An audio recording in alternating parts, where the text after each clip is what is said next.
Juste pour la halakha concernant le shofar pour les femmes à Rosh Hashanah. Est-ce que les femmes ont l'obligation d'écouter le shofar? Alors, Shulchan Aruch il amène, Isha Ptura, une femme elle est dispensée parce que c'est mitzvah ta'aseh she'azman grama. C'est une mitzvah qui dépend du temps. Écrit Rabbi Akiva Iger que la majorité de nos femmes, ils sont machmirim sur elles et elles sont zeirot ou zrizot d'accomplir la majorité des mitzvot ta'aseh she'azman grama. Même le shofar, la souka, le lulav, le kiddush hayom tov, etc. Donc, il dit que c'est comme si qu'ils ont accepté sur eux.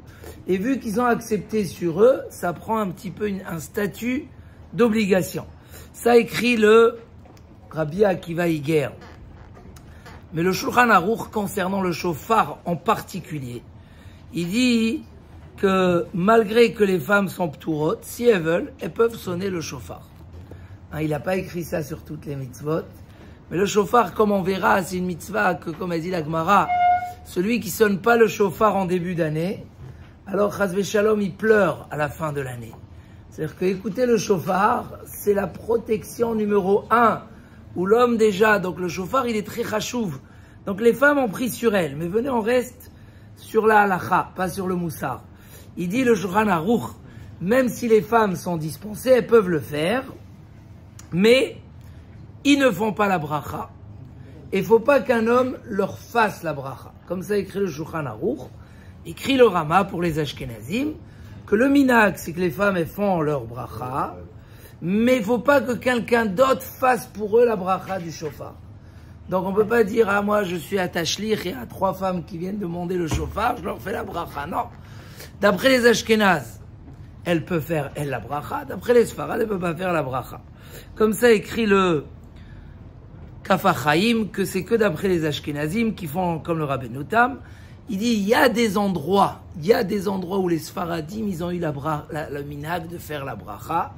Et dans ces endroits-là, il dit le Kaf HaChaim, il faut les laisser faire, parce qu'ils ont le minhag, et il n'y a pas de safek brachot lehakel. Comme ça, il ramène ailleurs, qu'une femme qui a eu l'habitude d'écouter le shofar tous les ans, et une année, elle sait qu'elle voilà, elle a accouché, elle va être à l'hôpital, elle ne peut pas faire sans shofar. Alors il dit que c'est mieux de faire Atarat Nedarim. Hein? Puisque ce minhag-là, c'est un accomplissement d'une mitzvah. Et elle reçoit du sachar, une récompense sur cette mitzvah. Donc quand elle a reçu sur elle d'écouter tous les ans le shofar, ça devient un minhag obligatoire. Ça veut dire pas obligatoire, elle a pris sur elle, c'est une vraie Kabbalah. Et donc, automatiquement, d'après le Kaf HaChaim, il faut qu'elle fasse Atarat Nedarim. Le Yabia Omer ne pense pas comme ça, il pense qu'elle est dispensée. Parce que même si elle a pris sur elle de faire, c'est sous-entendu dès qu'elle pourra le faire. Dès qu'elle pourra pas, elle le fera pas. Donc, il est cholek sur le Kaf HaChaim.